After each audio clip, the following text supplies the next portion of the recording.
roll? Yep. Oh, yeah, got headset on? Yes. Whack your headset on there. I'll catch my breath. Oh, Jesus. I just ran a marathon. No, this has got to be one of the best starts to a podcast I've ever had.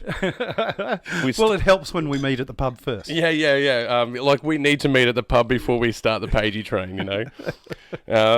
I'm not getting on board unless I have a couple of martinis under my belt. Man, I've been enjoying... I wasn't a martini fan, but I've become one. Oh, really? Yeah, I'm a gin and martini person, not a vodka martini person. No. I do like gin. I used to drink gin because it was for free at work overnight, and I'd drink it with Mellow Yellow. It's sort of like I remember Mellow Yellow. So From the Coca-Cola Company, not a sponsor yet. Check us out. But no, I stick to bourbon nowadays. Beer makes me burp too much. Yeah. Oh, well, you'll see me secretly burp on the show. Secretly. Oh, That's not me. That's me. All right, well, may as well do this on air. Hello, my love. We're on air right now. Hello. We're on the air. All right. Are you on your way home? All right, I'll see you in a bit. Get rid of the dancing. All right, goodbye, my girls. darling. Well, you know, it's always the director. Like, I say to people when I'm on set, I go, all right, everyone turn your phones off. Anyone's phone rings during this take, it's a case of beer at the wrap party. And I think it's a minimal 2 cases from me every time. It's only my phone that bloody rings. But I've got someone picking up some content later, so I've got to actually keep an eye on it. I'll leave it there. That's a code word. Content. See a man about a dog. No, it's actually for real. Oh, well, good. No code words, but that is a good one. I've got to go drop off some videotapes. Yeah. I think we're ready to go, man. What do you reckon? Do you reckon we're ready to go, Mr. Wade? Yep. Yeah, you look ready. All right, and let's kick it off. And welcome to the Pagey Train. Today I have in the studio with me Garfield Barnard, a.k.a. creator of the Schlocky Horror Picture Show, Nigel Hunningbone. Welcome to the show. Oh, thank you very much. Hello, good evening, and welcome, Roscoe. How's it going? Yeah, man, I'm absolutely styling. As I was saying before, I don't know if we'll make the cut.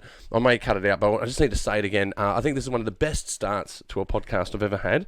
Meeting up at the pub and having a few drinks beforehand. That's always helpful, and I did have a chicken wing or two just to make sure my drinking doesn't go to excess. Yeah, well, but you were saying you're a man of bourbon because it makes you burp a lot. Oh, sorry, because beer makes you burp a lot. But I do the sneaky burps on air. I'll do the... You'll see me do the little... Yeah, I think you got a bit fanboyed when I took you to the pub. There was a few of the bin chickens. Big shout out to you guys. Some of those guys are your biggest fans. Oh no, it was great to meet them. It's always nice to meet somebody who knows what community TV is, let alone Schlocky Horror Picture Show. Yeah, well, if you know what community TV is, you know what the Schlocky Horror Picture Show is. I can tell you that for certain. Well, it's been screened on every community TV station in Australia, at least. Yeah, you've the been ones that everywhere. are left as well. Yeah, the ones that have survived the purge. Yeah, yes. Yeah. I mourn TVS every day, I must say. It was such a valuable asset for our community. But let's not get too bogged down in the sadness. Maybe let's get a few beers downrange and a few bourbons downrange, and we can, mourn community TV towards the end. Rightio. But just for our other listeners, what is Schlocky Horror? What is that? Well, when I started providing short film shows for TVS Sydney, they had a regular Friday night slot where they'd show their public domain films. And so the manager, Henry DeGorta... Big shout out, Henry. G'day, Henry. He actually called it the Schlocky Horror Picture Show. So I was there for a year providing them with short films. And then he turned around to me and said, I'd like you to do a horror hosting. And like the old Deadly Ernest was his words. So Deadly Ernest was around in the late 60s, early 70s. He was played by a different actor in each state. back then. Okay. Anyway, so he wanted somebody to host the show, and I'm familiar with a lot of American horror hosts. I had no interest in doing something like that. So we went the way of Bill Collins.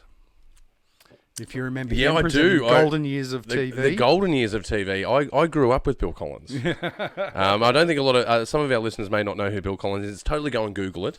Yeah, he was a TV host that used to introduce films. That's exactly it, and that's pretty much what Nigel does. He introduces the films at the beginning, has like 5 minutes to 8 minutes worth of talk in the middle during intermission, and then a closing segment. But Nigel doesn't interrupt the films like some horror hosts do, like Mystery Science Theatre 3000. Oh yeah, yep. So yeah, we show some respect for the films that we're screening. Man, in this last 30 seconds, you fired off some neurons in my brain that haven't been fired in a long time. From Bill Collins to that. Hey, actually, Wade, can you pull up some of Nigel? Play that in the background for a little bit. Probably mute it. Just pull up because for other listeners out there, I've actually see this graphic here. Yes, I've actually got the shirt. I've still got the. I've still got the shirt. Oh. I've still got it.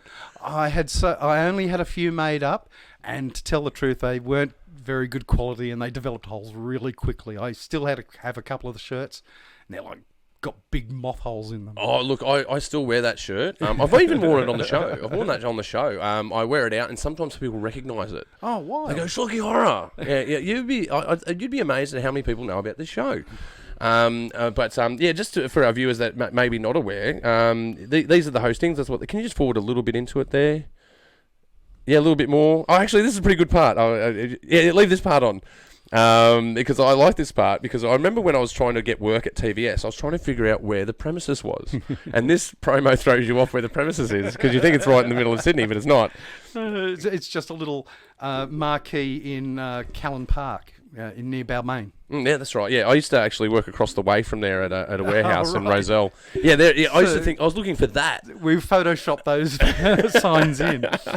Now... But yeah, here's the character, Nigel Honeybourne. Yes. Yeah. So my co-producer, Tim Newsome, and I had no interest in appearing on TV ourselves. We're very shy that way. So the only other way out of it I could think of is we'll have to do a puppet. Are we going to do Muppet Show puppet?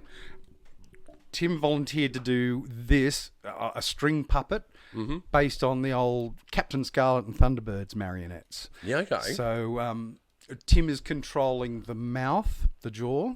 I'm controlling the strings on the head and the arms. And it's just a 2-camera setup. Yeah, with a little desk. What's the scale of it? I'm always interested. How big is Nigel? Well, Nigel is a half-size skeleton puppet that we bought from Melbourne University Bookshop. Oh, wow. And of all places, the Melbourne University Bookshop sells half-scale skeletons. And the product name was Mr. Skimpy or something like that. Mr. Cheap. I can't remember. But Mr. Cheap, Mr. Skimpy, one of the two. Well, that was the product name of this half-size skeleton. But when we received it in the mail, the receipt was signed by somebody called Nigel Honeybone. Perfect. We'll take that. Oh, really? And that's where the name for the character came from. That's it. Yeah, because the only reference I've ever heard of Nigel Honeybone was in 12 Monkeys. Yes. I was talking to you this off air with you before. There's a moment where Brad Pitt is introducing Bruce Willis as Nigel Honeybone. But I think that was Hunningbone, not Honeybone. But yeah, no, I think how amazing how that come together. It's just the impact that it had. I remember when I started at TVS, the viewership per month was around 100 to 400,000. When we started pushing the Schlocky Horror Picture Show on Friday nights, we got it up to 1 million. Yes. And I know in hearts of hearts that a lot of that was to do with Nigel Honeybone. It was about that culture. We're very, very lucky. Channel 31, Melbourne, Adelaide, and Aurora, which is on Foxtel, they love the show and have been constantly repeating it for the last 7 years. Well, you're pretty much on TV every week and have been so since how since long? March 2007 was our first episode, and yes, we've been on every weekend somewhere in Australia. Yeah, and since. and when you film this, you film this in your do you have a studio or you do this out of your house or? Very much like you, Tim has his own studio set up in the loft of his house in Balmain, in his parents' house, and that's where we would normally work from. I met Tim. He was an award-winning sound engineer, musician, composer. Big shout out, Tim. Yep, Tim Newsom in Balmain. And I actually approached him about my first short film and said, well, I'd like a piece of music a bit like this thing from Alan Parsons. And so we were both friends. We knew our musical tastes. He knew exactly what I wanted. And he said, I've just found this new film editing program. Maybe we can try that out as well. Final Cut 7? Well, back then, it would have been Final Cut. Yeah, wow. It was so cutting edge at the time, but now it's like, Final Cut 7. Got to get on Final 10, mate. And now he's a paid editor as well and does special effects. So I was glad I could bring him into the film industry. But no, he's still recording and doing other things. He's always busy. So we started doing the Schlocky Horror Picture Show not because we had any aims. It was just somebody asked, can you do that? Can you do this? Oh, I've got some spare time. And that's all we do. It's a hobby. Yeah, okay. Well, for something that's a hobby, it's bloody successful. It really is. How many episodes did you end up shooting of Shocky Horror? All right, so we did a total of 120 episodes. And a few years ago, we actually assembled complete episodes, like Nigel's bits with the film, and to give them to Aurora Foxtel. Unfortunately, some of the films were just the quality, like they were too low res, or the sound was too bad. So some episodes fell by the wayside. So out of 120 episodes total, 75 episodes are in circulation. And the stations just keep repeating them. People just don't realise they're watching repeats. Oh, dude, they're going to be repeated for a long time. I hope you understand the impact that you've had. Like you've inspired us at Still Searching Productions, at Made in the West, with that community engagement, that appreciation for nuanced genre films. It's just something that, if there's a torch to be passed, I'd just like you to know that you've certainly passed that on to us. And thank you. And no, I mean it from my heart, mate. Like it is so important. Well, when we started working with TVS, we were making the short film shows, Anthology of Interest, and that was for the free-to-air stations, and Dark Carnival, which was for Foxtel widescreen, and we made 169 episodes of each. Each episode having 2 or 3 short films. No repeated material, no best of episodes or anything like that. And so it was so good to get in contact with all these filmmakers. Because it wasn't just old films, it's newer films that are paying homage to older genres, right? That's it. So I started making short films in 2002, and TVS came along in 2006. We started making the short film shows. And I knew how short film festivals treat their people, and they're not very good. Except for our festival, of course. Oh, of course. No. They're always glad to receive your fee and your film, but getting feedback out of them is like pulling teeth. And so I would respond to every entry, and I'd give them a quick review. Okay. I could show them how to make things better or what the problem might be. But I was always encouraging these new filmmakers who have gone on to bigger and better things, like Ryan Couchy, who you spoke to a few weeks ago. Yeah. He's certainly carried on the flame as well. But I was on the show with him, and we totally figured out that we had done exactly the same job in different decades. Because he was in the first sort of honor guard, if you like, of TVS, and I was in the second. Yes. I was a later generation. And we figured out we did exactly the same thing. We did the same tasks. We even used the same software, had the same office. It was quite insane, really. No, big shout out to Ryan. Like, his film Gollum was absolutely amazing. Now, I haven't seen that yet. I spoke to him about it. I will get a viewing eventually. But I love his other stuff as well. He mentioned It Grows, which was a short film about a plant from outer space that goes crazy and takes over the world. And he was editing commercials and promos at TVS when I met him. That's right. And he was a good friend, and I was inspired to ask him to direct See You Next Wednesday, which was our Wednesday night movie show, hosted by Nick Stathopoulos. We only made 13 episodes of that, but we're very proud of that as well. Yeah, no, it's good to get content out there. That's the beauty of having a community access TV station, is that it garners talent. And it allows people to be themselves and to figure, because it's about trial and error, right? Yes. You're not going to get everything right on your first run off the bat. You got to give it a few goes before you start to get traction and understand the process. And I just have this fear that now these stations have gone by the wayside.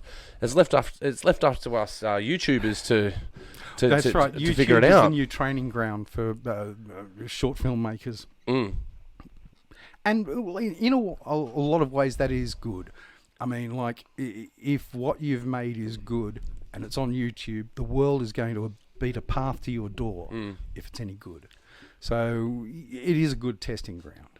Yeah, and I think, but as well though, you have, like, I don't know, it's a hard one to describe in my mind, because I think about it as, well, terrestrial broadcast is only going to be good for sport and news in the future. There's linear presentation of content. People just aren't doing that anymore. If you want to watch a movie on a Friday night on a free-to-air TV station, it's going to take you 4 hours because of all the commercial content. And no one most people aren't doing that anymore. Like, even some of the most recalcitrant people I know, the most recalcitrant baby boomers I know, are now on Netflix. And they are watching video on demand. Yes. I mean, a lot of my friends just don't bother with commercial TV any longer. They might watch a little SBS. I watch the ABC News. But really, I'm terrible at it. I'm terrible at ABC News. I watch it all the time. I really do. I do have to make an admission, though. I do occasionally watch the old Star Trek on Channel 12. Yeah, okay. Yeah, that's... There are episodes I've seen a million times before, but I can't resist. But well, they've remastered it. Do you know that they've remastered it? The old Star Trek, definitely. It looks beautiful. Yeah, it looks immaculate, because they've shot that on 35mm. Yep. So it's easy to, or not easy to remaster, but more applicable to remaster. Absolutely. And they've made it widescreen, freshed up the special effects. They look immaculate. Yeah, it's because I was working at Media Hub for a couple of years there, and I was doing it's kind of, let me try and get this into a really short space. Basically directing content traffic. Yes. And part of that was this show, because they had to do you do ingest operation and then you do broadcast presentation. You just got your mouse and you're making sure that the content is going on the television. Yes. So eyes on it, essentially, just eyes on the TV. And Star Trek started popping up, because I'd watched Star Trek Next Generation, and then the old Star Trek with Captain Kirk, William Shatner. There, like, you can practically taste the phaser. It was so contextually beautiful and so crisp and clear. Yeah, like sometimes they show old Mission Impossible episodes, and they look beautiful. But yeah, the Star Trek one, it came out. There was an episode of Deep Space Nine where they are sent back in time to the Trouble with Tribbles. And the mix of these two photographic styles just worked perfectly. Yeah. Yeah, they did, yeah. I think I've seen that as well, yeah. Yeah, it was 50th anniversary or something of Star Trek. They did, Deep Space Nine did The Trouble with Tribbles, and Voyager did Star Trek 6, because the actor who plays Tuvok is in Star Trek 6 in a bit part. Oh, yeah, so they can do a nice little link They over. can and explain why he doesn't have ears in the movie. Yeah. Pointed ears. Wow, I think we're totally nerding out on this. This is fantastic. But just to sidetrack again, there was other bits of content that used to make other than just the TV presentation for Schlocky Horror. I remember I was at a drive-in cinema. It was the Blacktown drive-in cinema, Skyline, I believe it was called at the time. That's right, it still is. It still is called Skyline. I should know that. Well, I've got a content deal coming up with them soon. It's a great place. A beautiful venue, but we had a few hassles with the management after our screening. Oh, really? We screened. Do tell. I'm interested in this. No, it's quite okay.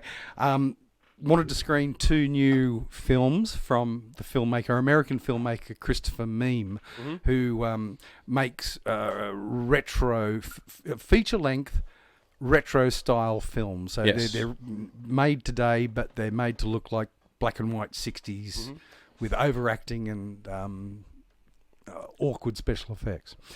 Anyway, so we wanted to screen a couple of his films.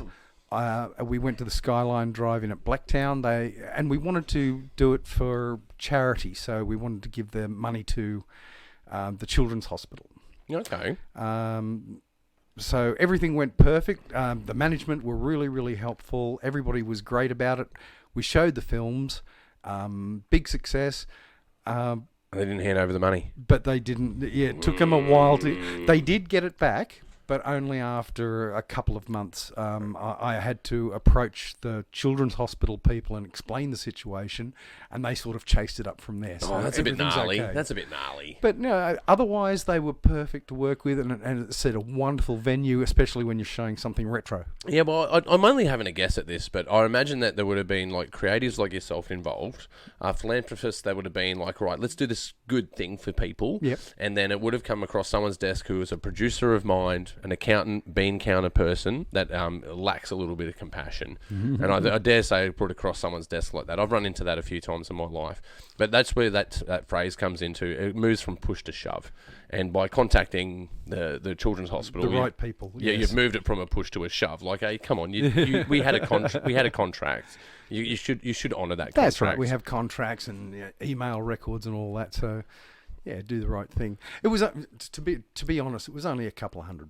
Yeah. You know, it wasn't much. But it's a little drive-in, and there were 2 screens. So we were on one screen. On the other screen was how to train your dragon 2. Yeah, that's right. And we had more customers. Yeah, that's right. Yeah, because I remember, like, not to get too deep into it, like I was there with a friend of mine who's a guitarist in my band, Jimmy. Yeah. And we were working at TVS at the time, and because they don't serve alcohol at the drive-in. No, they don't serve alcohol there. So we got out of our car in a puff of smoke. And and I remember getting out of my car, and because you had Nigel Honeybourne doing the hostings for the Giant Spider. Yeah, that was the first one, the Giant Spider. The Giant Spider, really good film. You guys should totally check it out.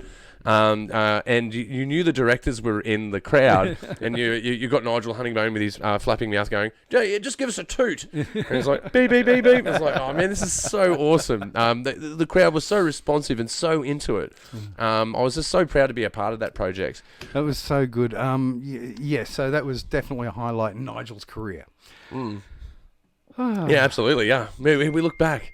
We look back and go. They were good days. They were. They really were. Well, he's done other presentations as well. For TVS, they would do the Royal Easter Show every year. And there was one year where we had to make promos for the Schlocky Horror Picture Show to be seen at the Easter Show, which was nice. It was like a little trailer. Yeah, but that's what I mean. It gets out there, man. I even got to do voiceovers for the Schlocky Horror Picture Show. That's right. I've got a few of those on YouTube, as a matter of fact. Yeah, I got to do my Aussie ochre. My full coming up next on Television Sydney, the Schlocky Horror Picture Show. But I really draw it out. You know, make sure that you check out TVS.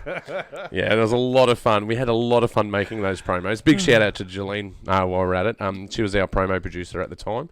But man, we got so much good fan mail over it. We even got mail We even got fan mail over the Schlocky Horror Picture Show. Like, how far does someone have to go to actually write you a letter, you know? Absolutely. We do have a few fans out there who don't use the computer and actually handwrite letters to Nigel. And so I reply to most of them. And we get a few Christmas cards and the like. I was online doing a bit of research today, and I found that someone's ripped you off. They've ripped you off. They've got a digital version of Nigel Honeymoon. Now, I'm a little shocked about that. I haven't seen it. I'll show you offline later.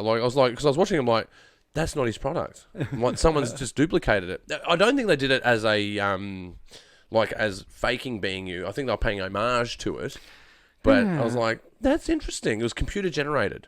Oh, okay then. So that definitely wasn't us. We've never done anything. Yeah, no, it was full CGI. It was someone CGI'd the Schlocky Horror Picture Show. I'm like, it's a kind of a backhanded compliment, isn't it? Like, that's really awesome, but we're stealing your content. Well, we never expected to make money out of it, and we haven't. There's no money in short films or community TV, but we were so happy with what we were able to do in our spare time, because we'd only be working on it 12 hours a week. We'd do it all on a Saturday night, and it would take us 2 weeks to make an episode. Yeah, that's still a lot of time. Like doing all the projects that I do, like for instance the Pagey train, doing this podcast will like previous to having a vision switcher, it would take me 90 hours a year to do 30 episodes. Now I've got it down to 45 hours a year to do the same amount of content. Made in the West, I think, takes up about 200 hours a year. It's time intensive, but at least I get to pay people. And we don't get to pay them a lot, but we at least get to reimburse them for their time. Except for our volunteers, by the way, our volunteer army out there. Thank you so much for all the work that you do for us. It's amazing. And all the people that have worked with our TV shows as well. Not only all the short film makers that have worked on our short film shows, but as I said, co-producer Tim Newsom on the Schlocky Horror Picture Show, the original writer Ian Triffett, he actually voiced the first few episodes as well. His last name's Triffett? Triffett. T-R-I-F-F-I. The irony. Look, just an inside joke there for the, there's a film out there called Day of the Triffetts. That Nigel has done a hosting for. That's right. Or if you remember an old Australian band from the 90s, the Triffetts. Yeah, that's it. Yeah, wow. Man, another neuron just exploded. Ryan Couchy has also helped us out. We just couldn't do any of this without help from our friends. You saw the opening credits of the Schlocky Horror Picture Show earlier. The bald-headed guy carrying... I was going to ask this. Who is this guy? Well, the bald-headed guy carrying the coffin that you see at the beginning, that is Mark Spain, one of Australia's favourite child actors. You're about to blow my mind, aren't you? He was in Mad Max 3. He's the kid with the... Don't tell me he's the kid with the bar... Not the feral kid. Not the feral kid, okay. He's one of the group of kids. He's Mr. Skyfish or something like that. You're half blowing my mind. If you were going to tell me it was the boomerang kid, I was going to lose my mind. He was up for the running for that. He really was. And also there was an Australian movie called Harlequin. Yeah, I know the movie Harlequin. Yeah, It was like a retelling of the legend of Rasputin. Yeah. So Mark Spain played the little kid in that as well. Okay. So he had his head shaved. He had blood problems. Yeah, that was because that was part of what we would consider Ozploitation films. That's right. It's one of the last, certainly of the 70s. Yeah, because I did hostings with this was at TVS as well with Lex Marinos. We're doing yes, I remember. Yeah, from Kingswood Country, and obviously more accredited as a film director.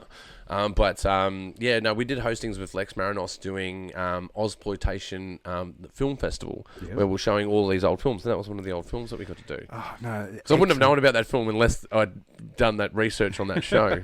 yeah, for sure. It was one of my favourite Australian films until Mad Max 2 came along.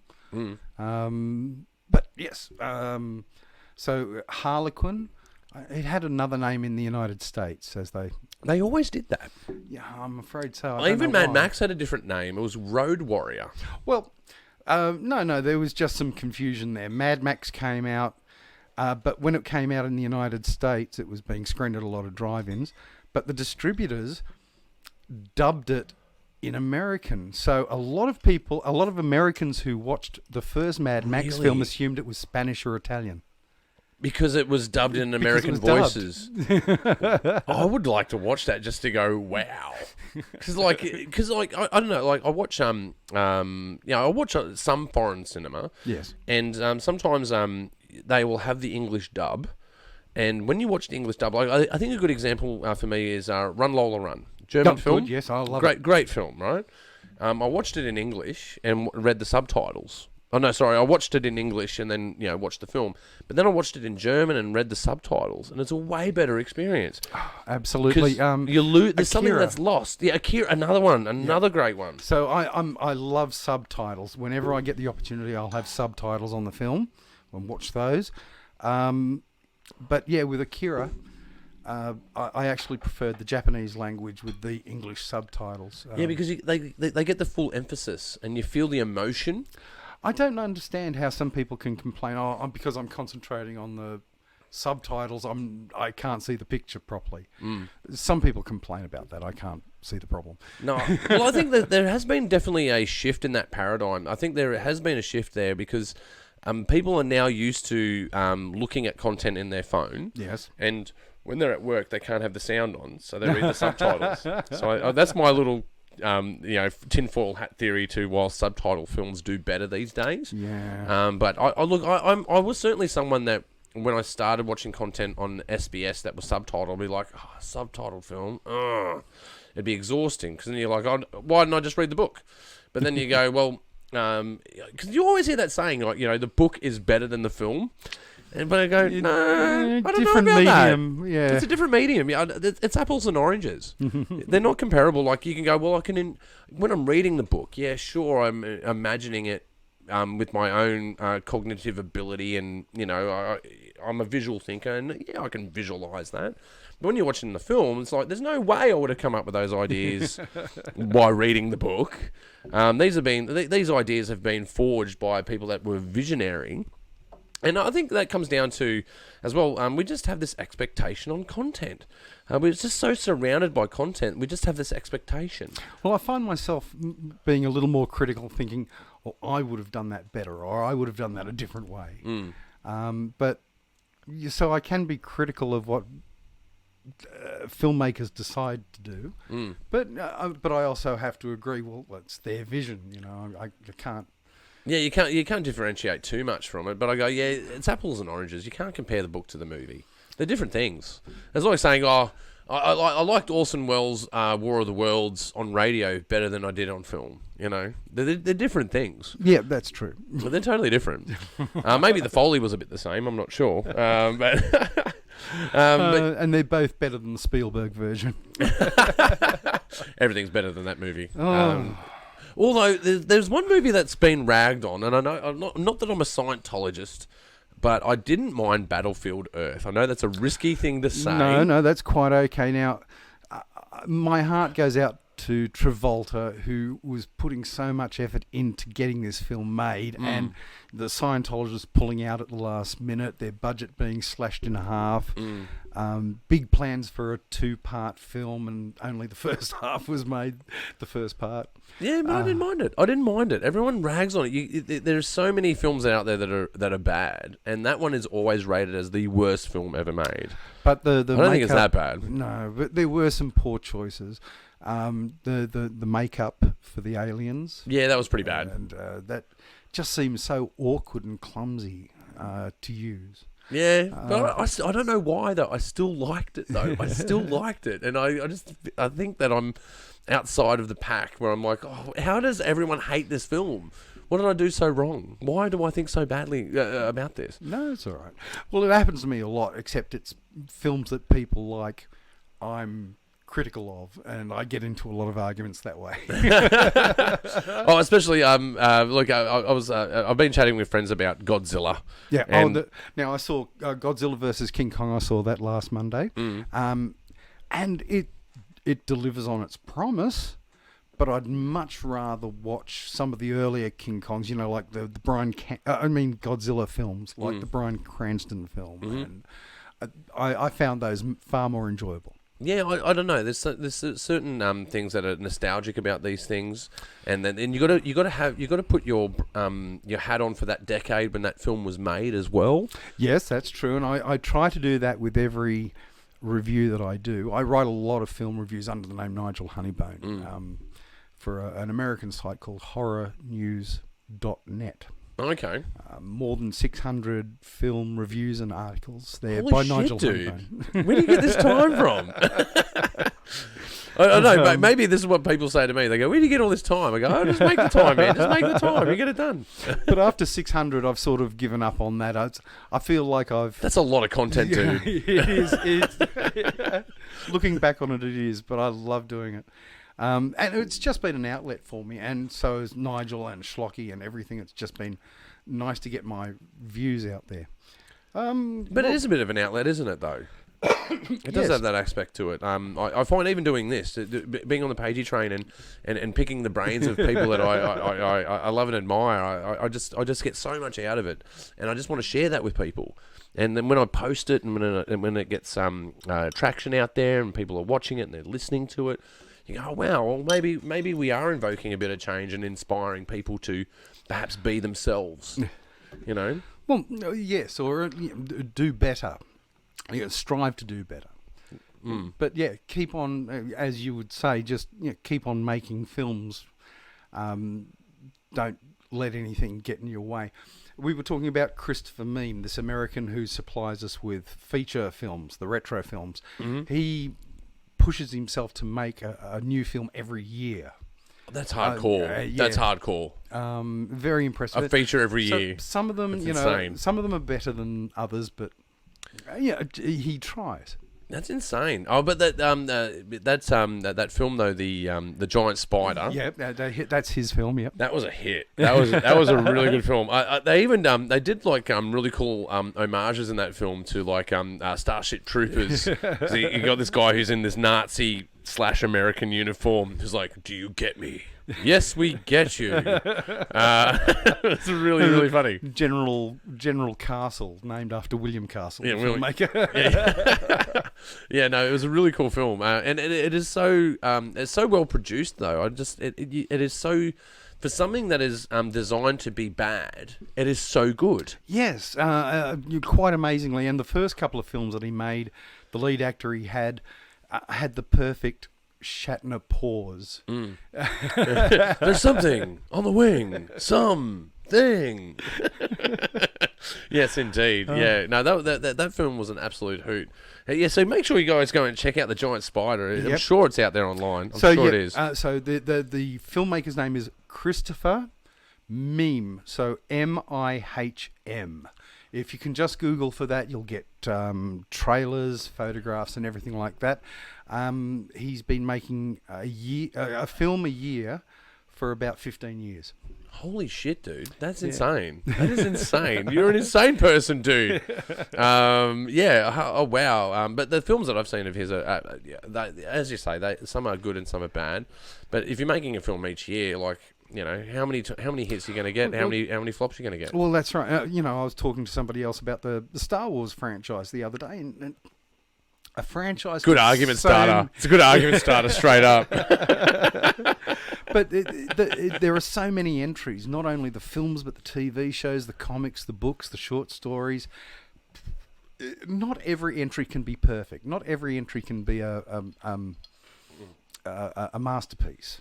You're going to have good episodes and bad episodes. I mean, no matter how good the old Star Trek was, there were episodes like Spock's Brain.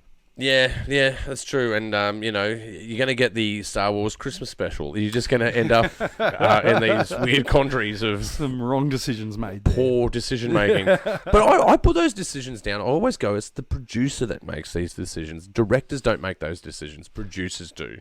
Yes. They go, I can squeeze this sponge and I get an extra dollar out of that.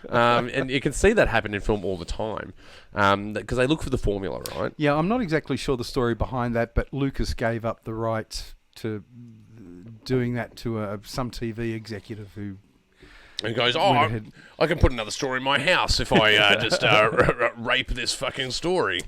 There was like 6 different writers on the Star Wars holiday special. Only one of them got somewhere. Was a guy by the name of Pat Proft, Okay. who ended up directing all the Zucker Brothers films. Oh, really? Yeah. Yeah, okay. The Naked Gun films. Yeah, I like those movies. Yeah. Not Liam Neeson. Liam Nelson. Leslie Nielsen. Leslie Nielsen. Sorry, Leslie Nielsen. He was a real serious actor. Yes. Yeah. Until those Forbidden Planet in the 50s is a good example. Yeah. But then he was in. There was one film that I saw him in actually that. You saw a sinister side of his abilities. Yeah, he was in like a million made-for-TV movies in the 70s. But go ahead. What? Oh, it was a movie called Nuts with Barbara Streisand and the guy out of Close Encounters of the Third Kind. Richard Dreyfuss? Richard Dreyfuss, yeah. And Barbara Streisand is this prostitute that murders a John, and that John is Leslie Nielsen. And he was a bastard. Like, because you see him in The Naked Gun, and you're like, oh, well, yeah, how warm and funny and cool is this guy? And then you see him in that movie, you're like, you're a fucking arsehole, man. I'm glad she stabbed you. Well, that was one of the breakthrough angles in the Flying High movies, the airplane movies, was that they had Don't call me Shirley. these serious actors in funny roles, serious TV actors that you know from only their serious roles. And then he ended up winning the Emmy Award for Best Comedy Actor. It's insane, isn't it? But those things are embedded into conversation these days. Like I just quoted it then, like "Don't call me Shirley." Like I've realised that there's something that's changed. Like you may notice it because you're in the generation before I, and I've noticed that I've witnessed people under 25 quoting things. And not knowing where they're getting the quote They don't know from. where the quote's from. Now, one of those examples... Because they quote it from memes. And they go, oh, this is a meme quote. And then you continue the quote, and they're like, I don't know what you're talking about. Like, but that's from Spaceballs, man. You know the movie Spaceballs? They go, no. I'm like, but you just quoted it. They only know it from the sound bites. Sound bites. Oh, yeah, Death Race 2000. One of my complaints about the Death Race film, the remake with Statham. Yeah, that's right, Statham. Yeah. Now, in the original film and the short story it was based on, a big part of it was cars racing from coast to coast in America, but the point system for getting people walking across the road and pedestrians. Oh, like getting point scores for getting hits. And almost everybody has made a joke or heard somebody make a joke about that when they've been in a car sometime, and they just don't know where it comes from. I've got a terrible joke. I've got a terrible joke because sometimes you see on the side of cars they'll have like pedestrians and an X through them. Oh yes. And sometimes you'll see like a dude in a wheelchair with an X through it.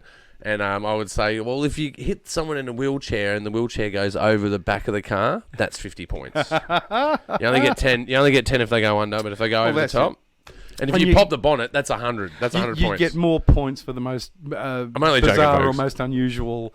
So a pregnant nun with a pram would be extra, oh, that's extra 1,000 points. Pregnant nun with a pram, that's 1,000 points easy. But one thing I will say about Death Race though is they did do a lot of practical stunts in that. There was CGI involved in it, It was a strange thing. They had green screen trucks in that film, so Yes. that they would have the truck painted a matte color, so they can embellish it and put different textures on it. But they would still put a hydraulic, a steam press underneath it to flip the truck over. They still did those practical effects, so I'll give them that. Oh yes, and although he didn't direct it, he produced it. Was Paul W.S. Anderson? Mm-hmm. He's one of my favourite directors because he's such a fanboy, and it shows in every film he makes. Well, that's what he was. That's what he was. Alien versus Predator, or Wanted Dead or Alive. Yeah. Yeah. Well, again, though, like merging genres like that, and speaking to that fan base, speaking to the Alien and Predator fan base, and then merging those two films together. That's because they did the comic. They had the comic going. I really enjoyed that film. The sequel was terrible. Well, there was actually a computer game out there. Well, yeah, I played the computer game on an old machine called a Jaguar. Oh, really? Was it a Saturn? No, Sega, or there was a Jaguar as well? I played it on the Saturn. Oh, okay. And I played it in the arcade as well. And it was 40 cents when I played it. Think about that. All right, 40 cents. So you had to get two 20-cent pieces and then hit the start button.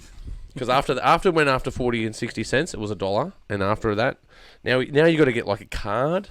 You ever been to an arcade recently? They give you a card now. Oh, wow, no. But it'd be cheaper, I can understand. Yeah. But we'll do super sessions. Super sessions is where they would open, back in the time zone days, in its heyday. Yep. You'd have time zone, and they would open it on a Saturday night at midnight, and they would close it at 6 a.m. So you had 6 hours to play any game you like for $20. So you pay $20, and you can play any game you like with any amount of credits you want. So I clocked most games in there. So I did like Terminator 2, Mad Dog McGee, every pinball machine known to man. And it was games like that where you had the Alien versus Predator fight games. Yep. And Street Fighter and Mortal Kombat, of course. Well, I do remember playing it on Saturn, and but the comics, I was familiar with the comics. Alien Resurrection, if you remember. Yes. Alien Resurrection. Love that film. Watched it the other day, actually. Yeah, and so much of it feels like the comics. Yeah, it does. For me, yeah. Yeah, the cinematography in that, definitely the angles that they picked, and it had it was dark. It was a dark lit film. Yes. A lot of shadows, and as well, like just the whole idea of the gene crossing that they were doing, where they had the young Ripley in the test tube, and then it became and then it phased into the old Ripley. Scenes. Great scenes, and then they do these scenes where she finds the lab of her 7 predecessors. Yep. And at that, you would only find that kind of darkness in a comic. You rarely find, because films don't take those kind of risks usually. Well, that was the director, I guess, the French director who did Delicatessen, and City of Lost Children is another one. Yeah, that's a heavy film. Yeah. That's a really heavy film, jeez. So Alien Resurrection, I love the film. It's a lot of fun. Wonderful balance of horror and humour and drama. Good casting. But that last 5 to 10 minutes really is terrible. Where we meet the hybrid alien-human creature, it was just such a letdown for me. Yeah, because now the alien has the human reproductive system, and then it gives birth to this thing, and no, we wonderful, look. Wonderful film You're right talking to a guy. point. You're talking to a guy who likes Battlefield Earth, and but I do like that movie up until that point. That was a bit loose at the end. The thing I liked about that movie, actually, before we move on, is they killed the hero straight away. Because you had the masculine hero that died straight away. Oh, Alien? No, in Alien Resurrection, because I had the pilot. He used to, I don't know his voice, but he talks with a rough. Oh, Ron Perlman. Yes. They kill him straight away. He gets murdered by an alien straight away. Well, Joss Whedon wrote it. It was a Joss Whedon film, yeah. Joss Whedon is really good at killing his characters. Ensemble casts and groups. So in Titan AE, if you might remember that old animated film, he wrote that. He did know. Oh, wow, I didn't know that. So again, at the core of the film, we've got this group of misfits that just really work well together. And again, you've got that with the crew of the Betty and Alien Resurrection, Buffy, Firefly, everything. And that's why I've got a name for these films, though. I call them the lifeboat films.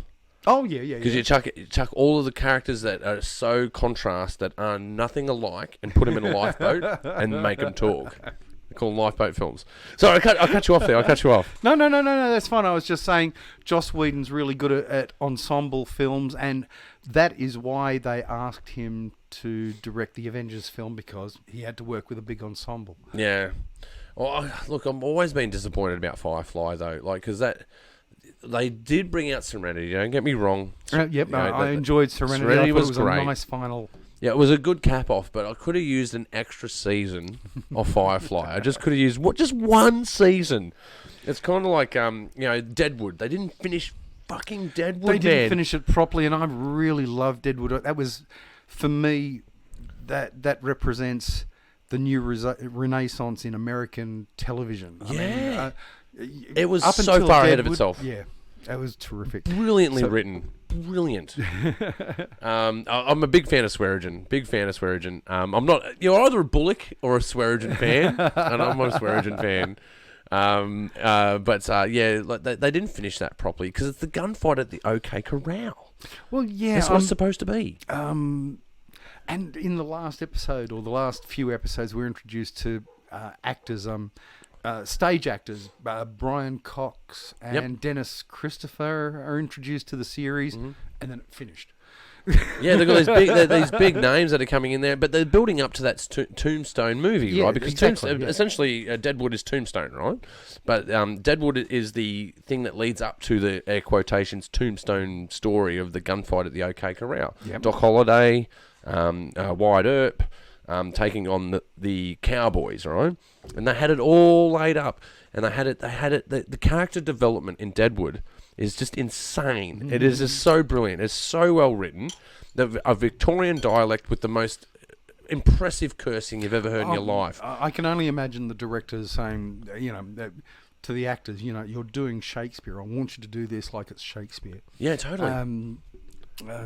J.F. Sebastian, the actor who plays Weasley guy in Deadwood. William Sanderson. Is that his name? You're talking about he's the commissioner. Yeah. Not the commissioner, the fake sheriff, not the actual sheriff, the fake sheriff. Yeah. The wonderful commissioning performance sheriff. from him, and just the dialogue that he spits out is just wonderful. Yeah. So spiteful. You will see that the words increase, but the numbers do not. I just love that. They're my two biggest gripes in TV. Is the fact that they didn't do an extra season of Firefly, and they didn't finish Deadwood. That will always remain with me forever. Yeah, well, they did the Deadwood movie. They did do it. You can wish for an extra TV series or an extra season of a TV series, and I think you don't ask for too much. I mean, it may spoil it. That's true. There's some things that can't be remade. But I've got to go to the loo really quickly. I'll be back. I'm in no rush. All right. Write down the time code for me. It's a break. Yeah. Oh man, I drank too much beer.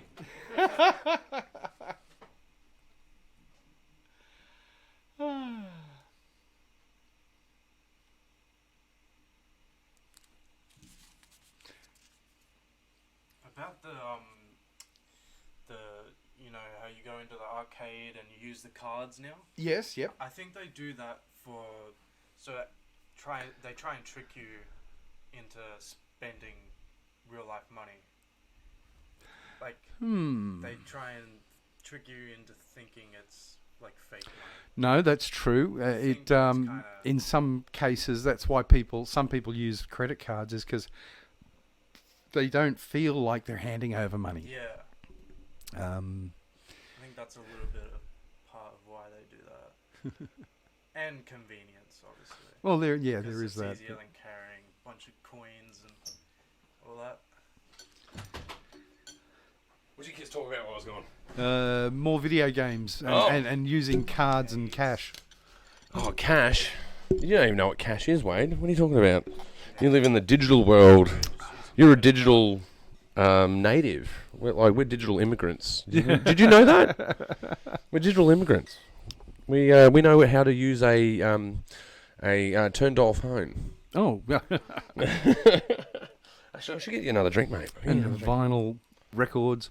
Yeah. Oh, well, it's strange how the loop has turned around. I don't understand the appeal, but I love my music, but not to that extent. As long as I can hear it, because I was brought up in the age of transistor radios.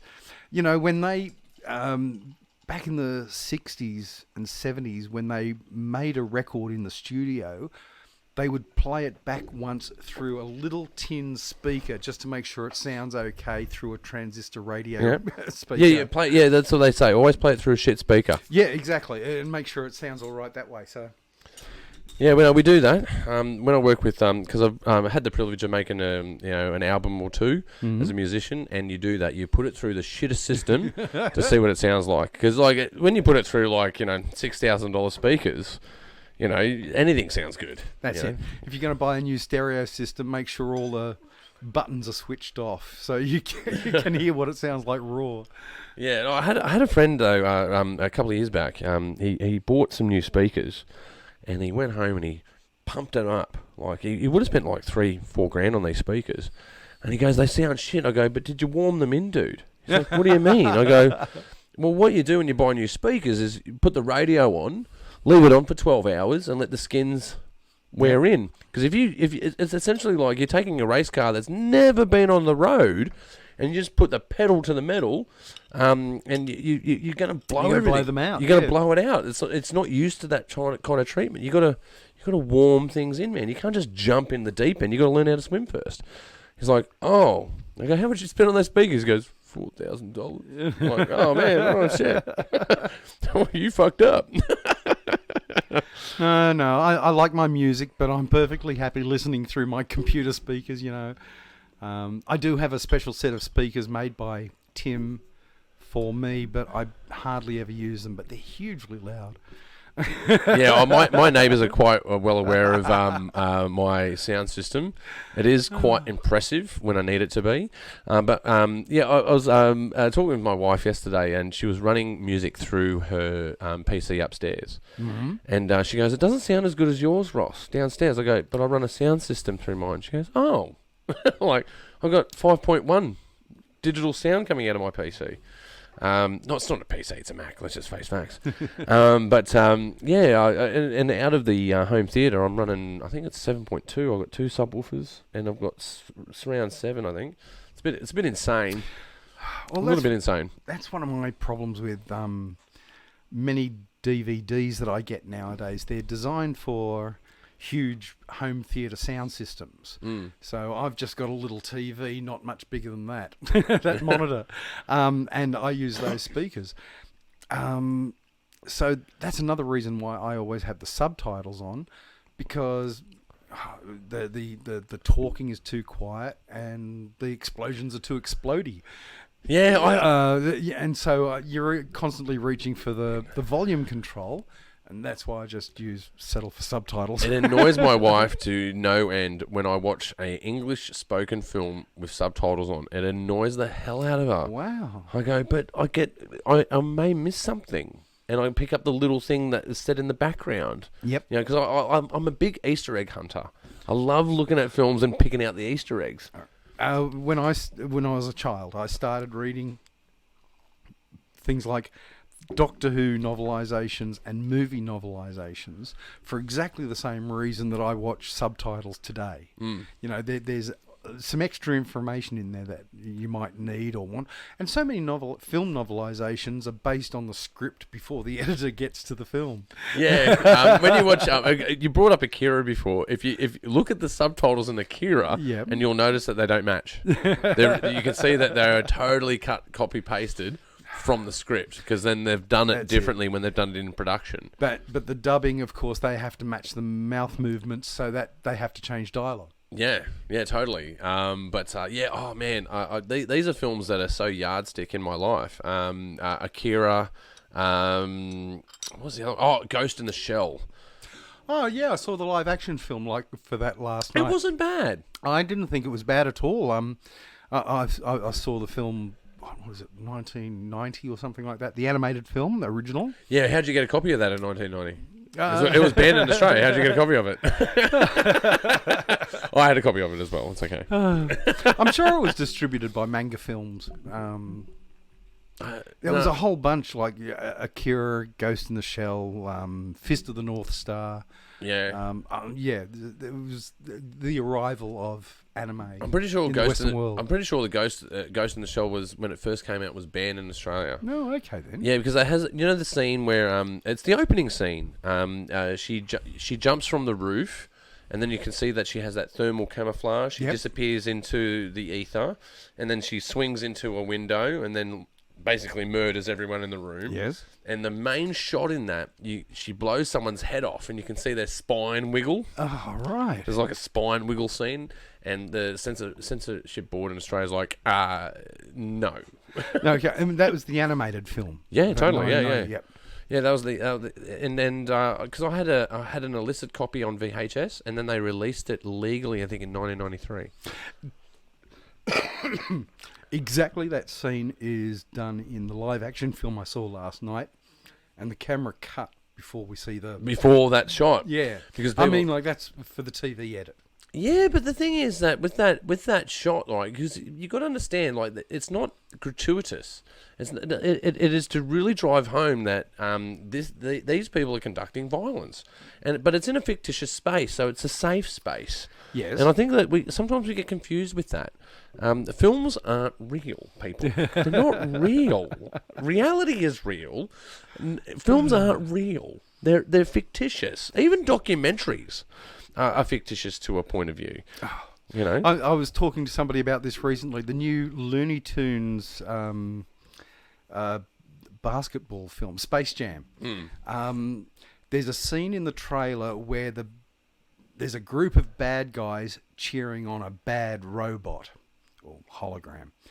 But they're all fictional characters from Warner Brothers films, including the Droogs from A Clockwork Orange, wow, the Game of Thrones villains. Yeah, but just the Droogs from A Clockwork Orange is heavy enough, isn't it? That seemed to hit hard on a lot of people. They don't mention the other bad guys. You see cowboys and other bad guys and but it's all Batman about, villains. It's but about they're stigmas, fictional. yeah. It's about stigmas, right? But they're fictional, so I'm not understanding their... But again, though, even A Clockwork Orange, like A Clockwork Orange was banned in Australia for like a quarter of a century. That's true, but it was self-imposed by Kubrick himself, who put on that R rating. Yeah. He demanded that. Yeah, but it's an R-rated film. Yes, it is definitely. It is. That is not for youth to consume. That is highly mature content. That is mature content by no shadow of a doubt. Yeah. But with that said, like it shouldn't be banned. Like it's still like, as an adult's right, you can make decisions as an adult. Yes, that's right. You know, to go into my own sort of fortes, like you can pay someone $300 to strap you to their body and jump out of a moving plane at 500 kilometers an hour, but you can't buy a stick of weed. So, like, I think there's adult decisions that are out there, and then that includes content consumption. And don't get me wrong, there is things about content we don't know. How much screen time should a 4-year-old watch on an iPad? We don't know the answer to that question. No, we don't. But we know that most of them are watching like several hours at least. Yeah. And is there going to be an effect? Of course there will be an effect. Is that going to be a negative or positive effect? We don't know. It's going to be quite amazing to see the result in the next 20 years. Yeah, and again though, but the technology is probably going to change yet again by the time we go to analyse that. Exactly. And also, you know, these 3-year-olds are going to grow into artists who are going to do something completely new and different. Multi-dimensional of what we've been doing. Like, we've been working in like 2D, 3D dimensions.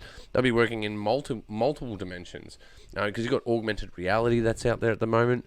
Big shout out to the team at the Rabbit Hole, by the way. Currently doing I'm doing a magazine with WSU. Yes. We're doing a 10-year commemoration for Made in the West Film Festival. And they've designed us a magazine, and you can hover a phone over it, and it's augmented, like it comes alive. Wow. Like, this is insane stuff. Insane, right? And we're doing that now. Like, just imagine 5, 10, 15 years. That's right, yep. And so all these artists, who are growing up with those iPads now, I'm looking forward to seeing what they can do. But that's their literacy. See, our literacy came from television. We're like you're a child of the silver screen. I'm a child of the VGA. Yep. If that and they're not too far apart. I can sort of appreciate, but there's also been a de-evolution as well. I mean, like, it took us 100 years to go from a square black and white screen to super widescreen colour. I'm glad you picked that up. I was about to get close to the mic there, bro. Okay, close to the That's mic. because I was moving my arms, I thought. Talking way too much with my hands. So we've gone from square pictures to widescreen super sound, and then in the last 10, 20 years we've gone back to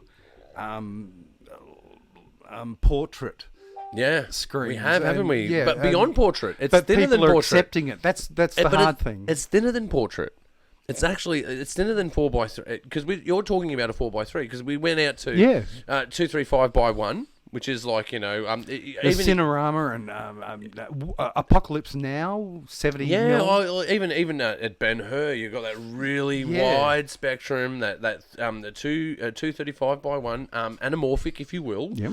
And now we move from this anamorphic can practically taste the brain matter to less than 4x3. Like, I don't even know what the ratio is. I'm sure we could find it out. Yeah, but it's but it's so smaller. I find that really annoying and unprofessional, if you know what I mean. Yeah, I don't know, but I guess it comes down to taste, right? Because this is what we've gotten used to.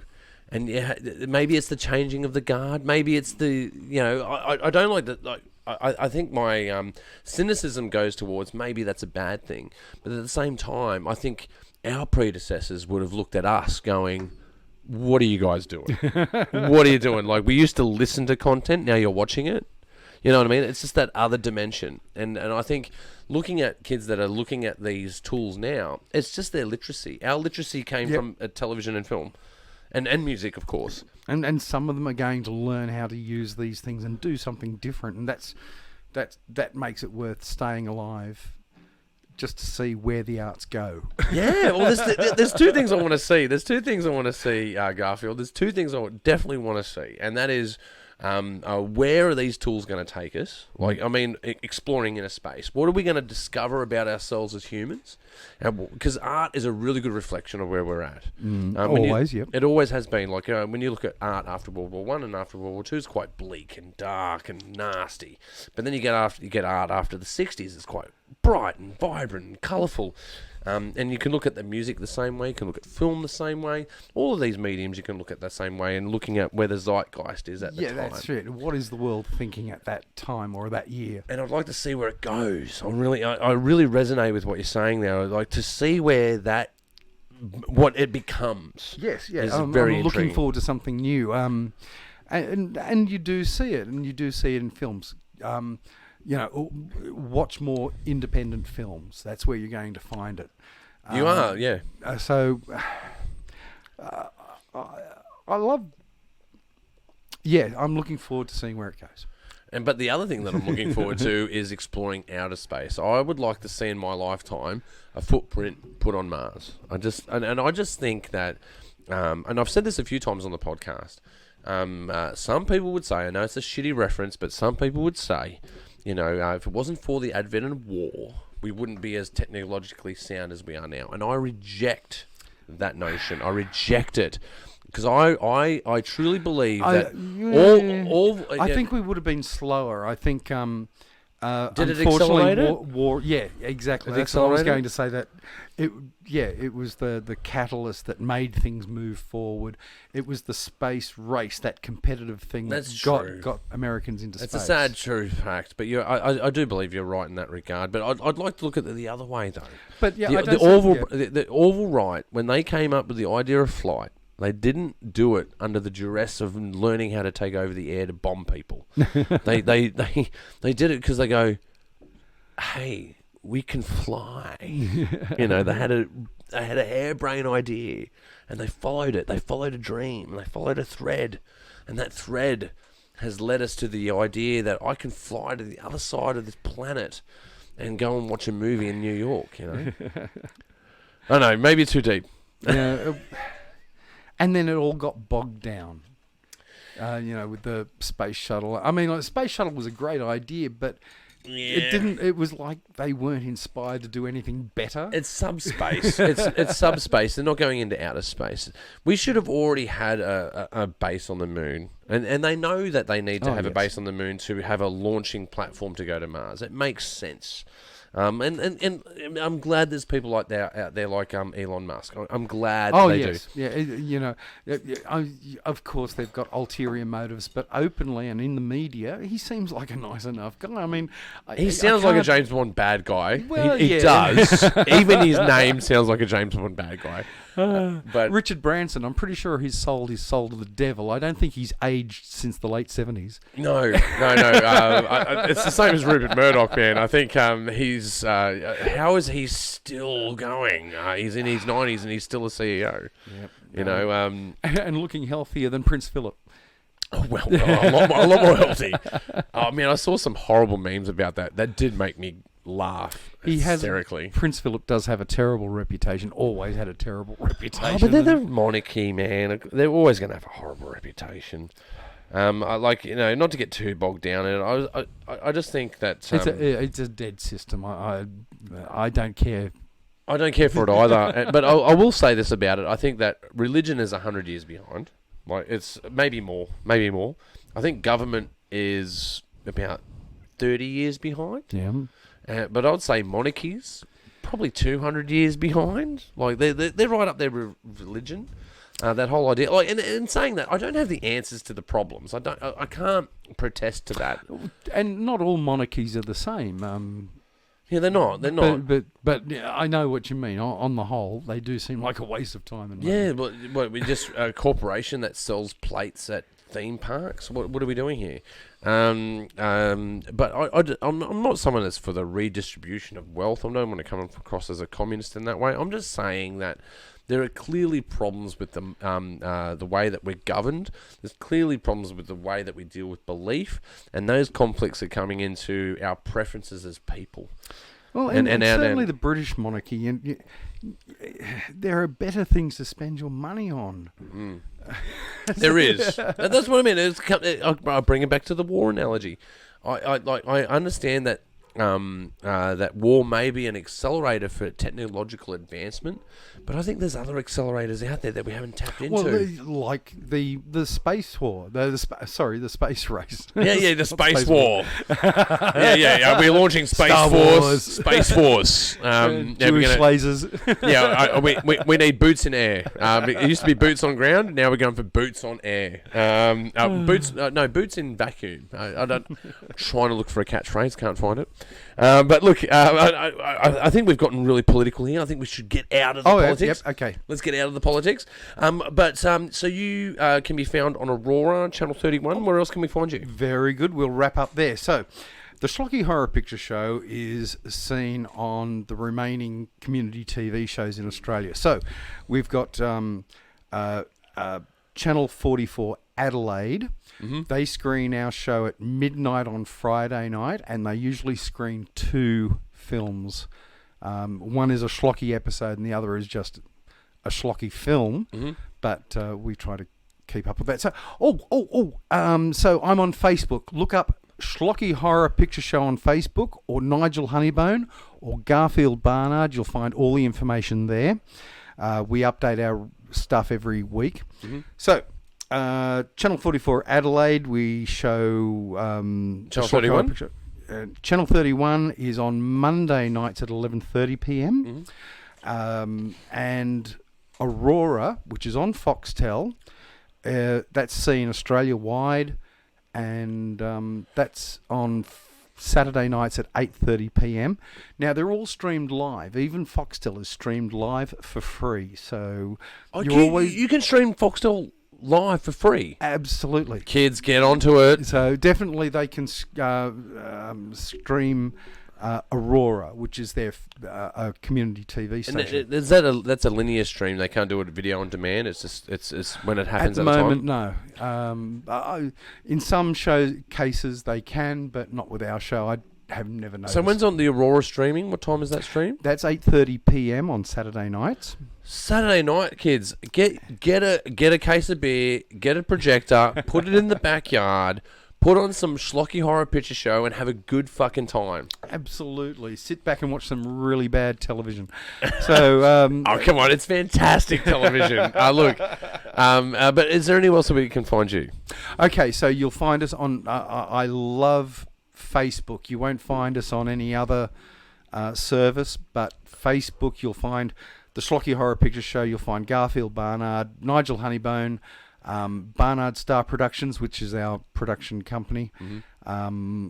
And I also do a couple of other pages, Facebook groups as well, concentrating on time machines or anthology TV shows. Anthology, I remember that. Yes, yes. And comics on TV and film. That's great. So, yeah, definitely come and check us out. We're running forever. There's no end in sight. The shows are being continually. I don't think it's going to repeated. end. It's impossible. You cannot stop it if you tried. You could try and stop it. It won't be stoppable. I wanted to ask you as well. When TVS closed down, our last 4 episodes, we sent them off to TVS. Mm-hmm. They closed down, and they never sent our episodes back. So we're also missing the last 4 episodes of Shocky Horror. I might be able to have that on file. I have a few contacts there. Not to get too cynical, some of those contacts are really like difficult to work with. That's the best way I can put that. It's difficult to find nowadays. It's been so many I know years. where the content is. I physically know where it is. I just need someone to allow me to access it. So that would be great. Okay, yeah. so because I archived it personally. I know where it is. I know where it actually is. I heard you say that the other day, and I thought, yeah, that might be our chance to get those last few episodes. Yeah, I got 2 roadblocks, bro. I got 2 roadblocks that do not like people like us, because we want to change the world and make it positive, and they are. Yeah, exactly. They don't. I've been that way. trying to deal with Aurora, trying to work out a time that I can go into Aurora and recatalogue a lot of the episodes and get fixing up files basically and correcting names. Those guys are really good. I know the guy at Aurora. He's a really good bloke. Dirk, yeah, he's great. He's a great bloke. He's overworked and underpaid, like most people in TV, but he does a really good job. He really does. He goes far and beyond. No, and he does enjoy the show. He likes Schlocky Horror, so he's very supportive. It's because you're probably his highest rated dude. You're probably his highest rated. You're his rock star. He's going to have to look after you. I mean, it's either Schlocky Horror or the lifestyle shows. I expect they're very popular on community TV as well. They would be, yeah, totally. But especially Schlocky Horror, man. It has a. I don't think you're totally aware of your audience. No, I don't think you are. Like, because you do it out of passion, out of love, and I don't think you give a shit about it. You just, I like this thing because I can do this thing and I can represent these artists and I can have this conversation and that's it. And that's it. And this is that's where it ends for you. I can tell you what I really think about this film.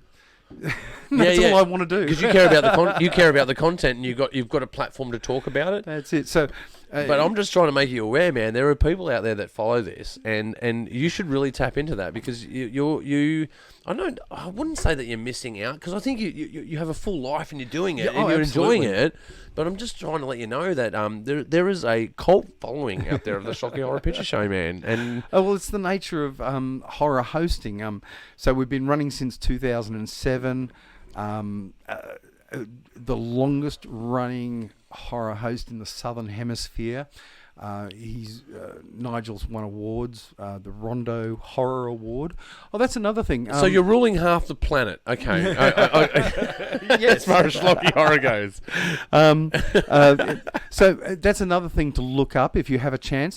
The Rondo Horror Awards. Rondo Horror Awards. It's been running for about 20 years, and they give awards to horror presentations. So not only what's your favourite, and you vote for them, of course.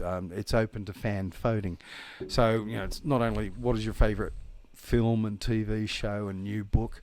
They also talk about new DVD releases of old films and So Rondo Horror Awards. Just check them out. Yeah, check it out. Well, look, just type Nigel Honeybourne. Honeybone. I do that all the time. Fucking 12 monkeys. At Nigel Honeybourne. Check that out online. Check out the Schlocky Horror Picture Show, and certainly check it out on Aurora. But once again, I'd just like to thank you personally again. You've been an absolute inspiration. This has been so good. I was so worried for the last week or so. I was thinking, how am I going to keep up with this guy? He talks so fast.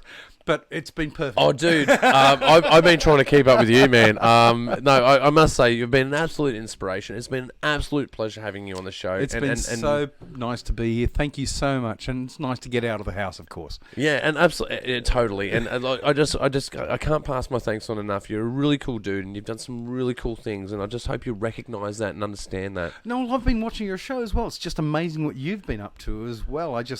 I'm glad I'm retired now. I don't have to care about that anymore. But I've got another 20 years to go. Shit. It's amazing the work that you've been doing as well. I'm just totally amazed. Yeah, no, thank you very much. I really appreciate that. It really warms my heart. So thank you. But man, let's tie a bow on it. Let's get it done. Okay. And you've been watching The Pagey Train. You can check us out on Spotify, Apple, iTunes. You can find us on iHeartRadio and, of course, YouTube. And if you've been enjoying us on YouTube, don't forget to subscribe. And, of course, if you've really been enjoying the show, hit that little like button right there. Little notifications. Ding, ding, ding, ding, ding. Subscribe. Subscribe, baby. Subscribe. You've been watching The Pagey Train. We'll see you next time. Yeah. Man, that was such a good show. Thank you so much.